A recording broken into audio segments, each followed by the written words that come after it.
करने वाले हैं अब लुई 16 की मृत्यु के बाद फ्रांस की राजनीति और समाज में कौन से बड़े बदलाव आए थे। तो लुई 16 की फांसी के बाद फ्रांस में राजतंत्र पूरी तरीके से समाप्त हो चुका था और अब फ्रांस को एक गणराज्य घोषित कर दिया गया था, जहां राजा की जगह जनता द्वारा चुने गए प्रतिनिधि जो थे वो शासन कर रहे थे। लुई 16 की मृत्यु के बाद जैकोबिन क्लब जो था वो सत्ता में आया और इसका नेतृत्व कर रहे थे मैक्समिलियन रॉबेस्पियर। और ये जो मैक्समिलियन रॉबेस्पियर थे वो एक बहुत ही पावरफुल नेता थे उस समय के, और उन्होंने उस टाइम पे बहुत सारी नीति जो थी उनको लाया। उन्होंने वहाँ पर जमींदारी प्रथा को पूरी तरीके से ख़त्म कर दिया, चर्च की संपत्ति को जब्त कर लिया, नई मुद्राएं लाई गई, नए कैलेंडर बनाए गए, नए कानून बनाए गए, महिलाओं और गरीबों की स्थिति में कुछ सुधार करवाने की भी कोशिश की गई। कुछ सुधार हुआ भी, लेकिन अभी भी उनको पूरी तरीके से बराबरी नहीं मिली थी।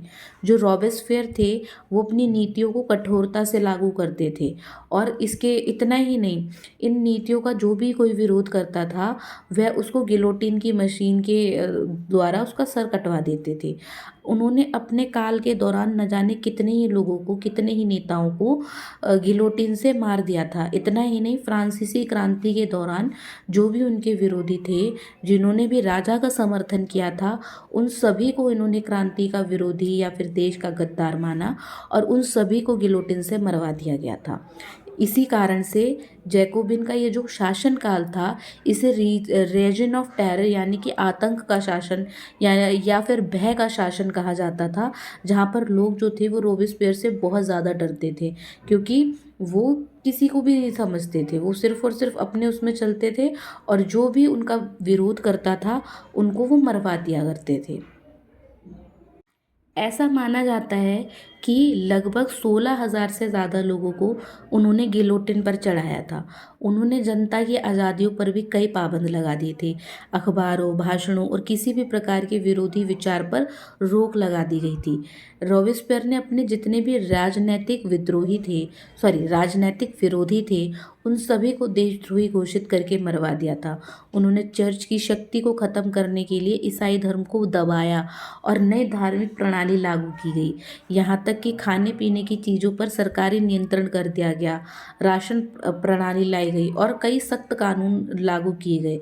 और इन सभी के कारण इनका जो भय था वो जनता में फैलने लगा। क्यों? क्योंकि जो उनकी बात को नहीं मानता था उनको गिलोटिन पर चढ़ा के मरवा दिया जाता था। ऐसा माना जाता था कि जो रॉबेस्पियर थे उन्होंने अपने करीबी साथियों को भी मरवा दिया था, जिससे लोग बहुत ज़्यादा नाराज़ थे। और जुलाई 1794 यानी कि 1794 में राष्ट्रीय सभा के ही कई सदस्यों ने मिलकर उनके खिलाफ साजिश की। उन्हें गिरफ्तार किया गया और बिना मुकदमे के ही उन्हें 28 जुलाई 1794 को गिलोटिन पर चढ़ा दिया गया। और उनकी मौत के साथ रीजन ऑफ टेरर जो था, जो भय का काल था, आतंक का काल था, वो ख़त्म हुआ और फ्रांस में थोड़ी सी शांति आई। इसके बाद डायरेक्टरी नाम की एक नई सरकार बनी, जो लोकतंत्र की ओर एक नया कदम था।